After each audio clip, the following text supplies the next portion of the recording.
Today I will be discuss about a next important topic correlation।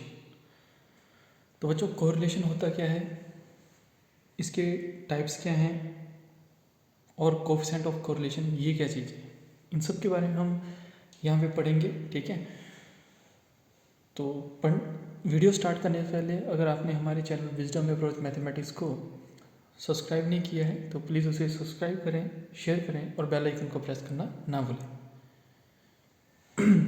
Correlation क्या होती है? Correlation is a statistical tool which study the relationship between the two variable. ठीक है, जहाँ पे हम किन्हीं दो वेरिएबल्स का जो डाटा है उसको हम स्टडी कर सकते हैं, उसको कोरिलेशन बोलते हैं, है ना। और correlation analysis involves a various method and techniques used for studying the measuring the extent of the relation between the two variable. ठीक है, और जो कोरिलेशन एनालिसिस होती है उसमें हम अलग अलग तरह के मेथड पढ़ते हैं, टेक्निक्स पढ़ते हैं। ठीक है, उन दो वेरिएबल्स की रिलेशनशिप फाइंड आउट करने के लिए। क्लियर है? तो जैसे एग्जांपल करेंगे आपको ज़्यादा क्लियर होगा। ठीक है, तो नेक्स्ट है आपका कोफिशिएंट ऑफ कोरिलेशन। बहुत इंपॉर्टेंट टॉपिक है कोफिशिएंट ऑफ कोरिलेशन क्या होता है। ठीक है, इनके जो क्वेश्चन है हम आगे डिस्कस करेंगे। ठीक है, तो बच्चों कोफिशिएंट ऑफ कोरिलेशन क्या होता है? Coefficient of correlation is calculated to study the extent और the degree of correlation that exist between the two variable. Correlation coefficient of the variable x and y, यानी दो वेरिएबल हैं आपके पास x and y, will be depend y या will be not depend, this is denoted y. ठीक है, उसको आप आर एक्स वाई ऐसे भी डिनोट करते हो। ठीक है, आर एक्स वाई ऐसे भी डिनोट कर सकते हो, रो और रो एक्स वाई के साथ ऐसे भी डिनोट करते हैं। ठीक है, तो ये आपके पास चार सिंबल है। अगर ऐसे सिंबल आपके पास कोई भी दिखे तो आप समझ लेना कि वहाँ पे क्या है, आपका कोफिशिएंट ऑफ कोरिलेशन है। क्लियर है? तो कोफिशिएंट ऑफ कोरिलेशन की जो बच्चों वैल्यू है वो हमेशा लाई करेगी आपके -1 to 1। ठीक है, तो coefficient of the correlation coefficient lies between -1 to 1, यानी जो आर की वैल्यू है। ठीक है, कोई भी क्वेश्चन होगा जब आपने कोरिलेशन कोफिशिएंट फाइंड आउट करना है तो उसकी वैल्यू -1 to 1 ही रहेगी। क्लियर है? अगर इससे ऊपर अगर आपका पास आंसर आता है तो आपका क्वेश्चन जो है वो गलत है। क्लियर है? तो -1 और 1 के बीच में ही आपकी जो ये वैल्यू है वो लाई करेगी। ठीक है, इसके बाद हमारा यहाँ पे नेक्स्ट है कोवेरियंस। ठीक है, तो कोवेरियंस ये क्या चीज़ है? If let the n pair observation, यानी आपके पास जो नंबर ऑफ ऑब्जर्वेशन है वो लार्ज है, यानी n है। ठीक है, on the two quantitative variables. ठीक है, x एंड y, कोई x एंड y दो वेरिएबल है हमारे पास जो n टर्म्स को अपने साथ लेके आए हैं, लाई कर रहे हैं। ठीक है, तो हम इसको लिख सकते हैं x1 x2 so on xn, y1 y2 so on yn। Clear है? फिर x1 x2 and so on xn denotes the observed value of the variable x। ठीक है, ये जो कैपिटल X की जो जितनी भी ऑब्जर्वेशन है वो डिनोट कर रहा है, और y1 y2 and yn denotes the observation value of variable y। Clear है? ठीक है बच्चों, यहाँ तक तो आपको क्लियर होगा। नेक्स्ट देखते हैं, तो नेक्स्ट है आपका the deviation of the observation x value of their mean x बार। तो आपको बच्चों पता है कि जो डेविएशन होती है, ठीक है, उसको आप डिनोट कैसे करते हो? x माइनस एक्स बार के साथ करते हो। ठीक है, और या तो x माइनस म्यू बार ऐसे डिनोट करते हो, है ना। तो ये जो x बार और म्यू बार, ठीक है, वो क्या है? आपकी मीन है किसकी? x की। क्लियर है? ठीक है, जो आपकी कैपिटल X यानी जो आपका वेरिएबल है उसकी जो मीन है उसको हम डिनोट करते हैं x बार के साथ। क्लियर है? तो यहाँ पे पूछा गया है कि the deviation of the observed x value of their mean is x बार। तो यहाँ पे हमारे पास देखो जो डेविएशन होती है वो क्या होती है? x माइनस एक्स बार, यानी यहाँ पे आपके पास n टर्म्स ऑफ वेरिएबल है। ठीक है, यानी डाटा है, यानी ऑब्जर्वेशन है। ठीक है, तो यहाँ पे हम क्या लिख सकते हैं? x माइनस एक्स बार, यहाँ पे x2 minus x bar so on xn minus x bar. Clear है? सिमिलरली यही स्टेप्स आप जब मीन फाइंड आउट करोगे y वेरिएबल की, तो यहाँ पे कितना आएगा? y बार। ठीक है, तो यहाँ पे क्या हो जाएगा? y bar y1 minus y bar, y2 minus y bar and so on yn minus y bar. Clear है? ठीक है, mean deviation. Okay, the covariance of x and y, capital X and y यानी variable, is the sum of the n product. ठीक है, आपने क्या करना है जो x की टर्म और y की टर्म है उनको आपस में मल्टीप्लाई करना है 1/1 प्लस जो सेकंड टर्म है x और y की उसको आपस में मल्टीप्लाई करना है प्लस सो ऑन। ऐसे ही आपने क्या करना है जो nth टर्म है उनको आपस में x और y की जो टर्म्स हैं उनको आपने मल्टीप्लाई करना है और डिवाइडेड बाय आपने क्या करना है n, ठीक है, और whole divided by n। Clear है। जो n है बच्चों आपका यहाँ पे शो कर रहा है total number of observation. Clear है, on x and y variable. The covariance इसको डिनोट करोगे x और y के साथ, कैपिटल X y के साथ। तो जो हमने अभी बोला यानी फर्स्ट जो आपका यहाँ पे ऑब्जर्वेशन है उसको फर्स्ट ऑब्जर्वेशन ऑफ y के साथ मल्टीप्लाई करना है, तो x1 माइनस एक्स बार, यहाँ पे y1 माइनस y बार, प्लस सेकेंड को आपने सेकेंड के साथ करना है तो x2 minus x bar, y2 minus y bar and so on xn minus x bar and yn minus y बार। ठीक है, अब बच्चों इसको हमने जैसे 1/n तो कांस्टेंट है वहाँ लिख लिया। ठीक है, समेशन की फॉर्म में जब इसको हम लिखेंगे तो यहाँ पे कितना आ जाएगा, दिस इज आई के साथ डिनोट किया है तो i equal to 1 to n। ठीक है, ये हो जाएगा x i minus x bar, y i minus y bar. Okay, जब आप इस समेशन को ओपन करोगे यानी 1 पुट करोगे 2 पुट करोगे तो आपके पास फिर से यही इक्वेशन आ जाएगी। क्लियर है, तो ये आपका बहुत इंपॉर्टेंट फॉर्मूला है कोवेरियंस का। ठीक है, तो अगर इसी फॉर्मूले को हम अगर अनदर वे में लिखना चाहे तो बच्चों हम ऐसे लिख सकते हैं इसको। ठीक है, ये वाली जो चीज़ है आपकी, ठीक है, ये क्या हो जाएगा आपका, this is summation i equal to 1 to n x i minus x bar y i minus y bar is equal to, this is summation of i equal to 1 to n। और इसको हम लिख सकते हैं x i y i minus n time x bar and y bar. Clear है, तो देखो जो हमारे पास जो कोवेरियंस आएगा वो कितना बन जाएगा बच्चों यहाँ पे, तो वो हो जाएगा हमारे पास, देखो इसकी वैल्यू जब हम यहाँ पे पुट करेंगे तो ये हो जाएगा 1/n summation of i equal to 1 to n x i y i minus.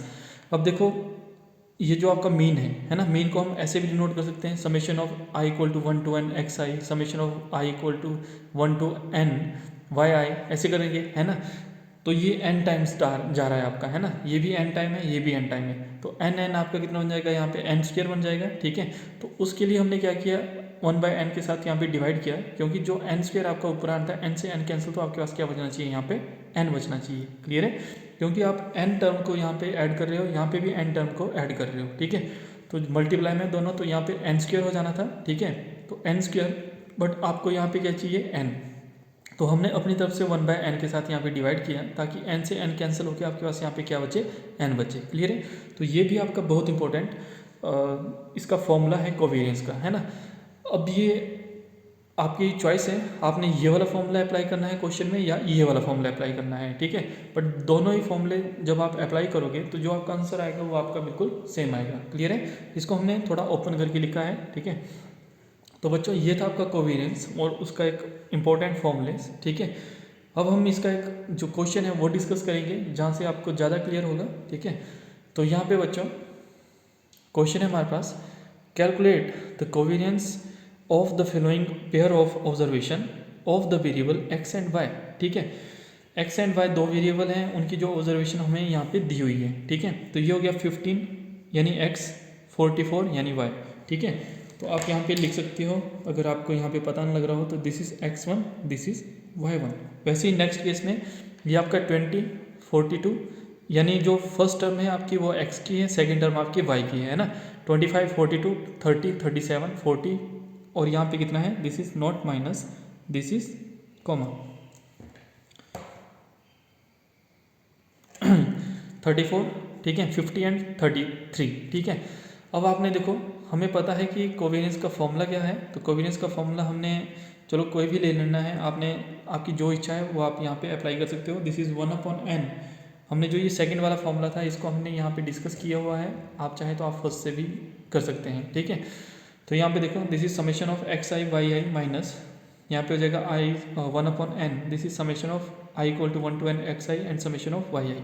इसको इक्वेशन नंबर 1 पुट किया। ठीक है, अब आपको यहाँ पे क्या चाहिए, एक तो आपको यहाँ पे चाहिए समेशन ऑफ एक्स, ठीक है, और दूसरा चाहिए समेशन ऑफ वाई। ठीक है, तो बच्चों यहाँ पे हम जैसे इसको देखते हैं तो यहाँ पे हमारे पास क्या आ जाता है, समेशन ऑफ एक्स यानी जो भी एक्स की टर्म है यानी एक्स की ऑब्जर्वेशन है।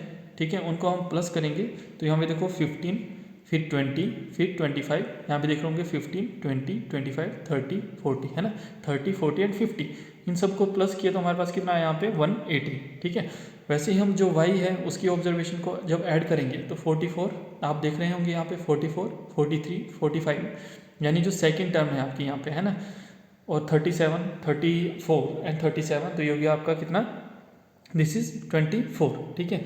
तो समेशन ऑफ x आ गया, समेशन ऑफ y आ गया। अब आपने क्या करना है, summation of x and y ये फाइंड आउट करना है। तो बच्चों इसके लिए आपको क्या करना पड़ेगा, देखो जो आपके पास फर्स्ट ब्रैकेट यानी जो फर्स्ट ब्रैकेट है ना, यहाँ पे एक x की वैल्यू दी गई है, एक y की वैल्यू दी गई है ना। हमने आर्टिकल में भी अभी पढ़ा, जो आपकी x और y की जो वैल्यू है उनको आपस में मल्टीप्लाई करना है आपने और ऐड कर देना है सेकंड वैल्यू में, ठीक है। तो देखो जब इसकी हम वैल्यू फाइंड आउट करेंगे तो हमारे पास यहाँ पे क्या आना चाहिए, this is 15 into 44 plus 20 into 43 plus 25 into 45 plus 30 into 37 plus 40 into 34 plus 50 into 35, ठीक है।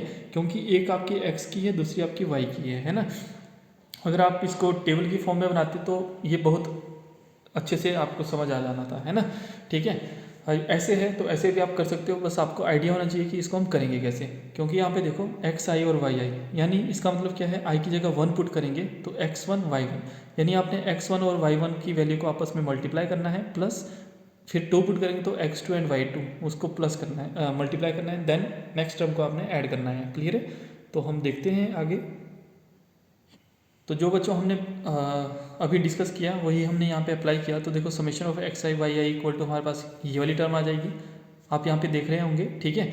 जब इनको हमने मल्टीप्लाई और प्लस किया तो हमारे पास देखो मल्टीप्लाई करने पे 60 आ जाएगा, 8 60 आ जाएगा, प्लस 11 25 प्लस 11 10 13 16 18 15, इन सब को प्लस किया तो हमारे पास कितना आ गया यहाँ पे 6965, ठीक है। अब ये जो सारी वैल्यू आई आपके पास, summation of x, summation of y i, summation of x i, summation of x i and y i, इन सभी वैल्यू को आपने पुट कर देना है कहाँ पे, इक्वेशन नंबर 1 पे। जहाँ पे हमने फॉर्मूला लिखा था इसको हमने इक्वेशन नंबर 1 पुट किया हुआ था, वहाँ पे ये सारी वैल्यू पुट कर देनी है आपने।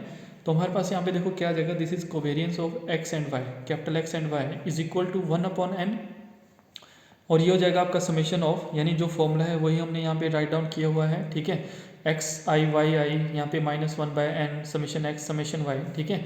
तो देखो यहाँ पे जैसे summation of x i and y i है, इसकी वैल्यू हमारे पास ये दी हुई है, summation of x and summation of y, इसकी वैल्यू हमने प्रीवियस स्टेप में डिस्कस की, ये सारी वैल्यू हमने यहाँ पे लिखी। तो हमारे पास ये हो जाएगा 1/6, n की जगह कितना है 6 है, टोटल नंबर ऑफ ऑब्जर्वेशन आपके पास कितनी थी 6 थी, है ना। तो ये हो जाएगा दिस इज 6965, इनको आपस में मल्टीप्लाई किया तो हमारे पास आ गया 43,200 एंड डिवाइडेड बाई 6, इसको डिवाइड किया तो बच्चों हमारे पास आ गया यहाँ पे दिस इज 1/6, और ये हो जाए 6965 माइनस, डिवाइड करने पे 7200, माइनस करने पे यहाँ पे हमारे पास आ गया -235, ठीक है, यानी 235, डिवाइड किया तो हमारे पास आ गया -39.17। क्लियर है, ठीक है। तो ये बच्चों आपका फॉर्म एक क्वेश्चन था, ठीक है, कोवेरियंस का बहुत इंपॉर्टेंट क्वेश्चन था, और कोवेरियंस के बारे में हमने यहाँ पे डिस्कस किया। साथ ही हमने पढ़ा कि कोएफिशिएंट ऑफ जो कोरिलेशन होता है वो क्या होता है, और साथ में कोरिलेशन के बारे में पढ़ा, ठीक है। तो आई होप आपको समझ आया होगा। अगर किसी भी बच्चे को कोई भी डाउट है तो वो अपना क्वेश्चन जो है कमेंट सेक्शन पे पूछ सकता है। ऐसे बहुत सारे क्वेश्चन आपके बुक्स में दिए हुए हैं, ठीक है। तो आप हमारे चैनल विजडम अप्रोच मैथमेटिक्स को शेयर करना और सब्सक्राइब करना और बेल आइकन को प्रेस करना ना भूलें। जब आप बेल आइकन को प्रेस करोगे तभी आपके पास नई नोटिफिकेशन आएगी, ठीक है, जो हम वीडियो अपलोड करेंगे, और अपने फ्रेंड्स के साथ भी शेयर करें। Thank you for watching.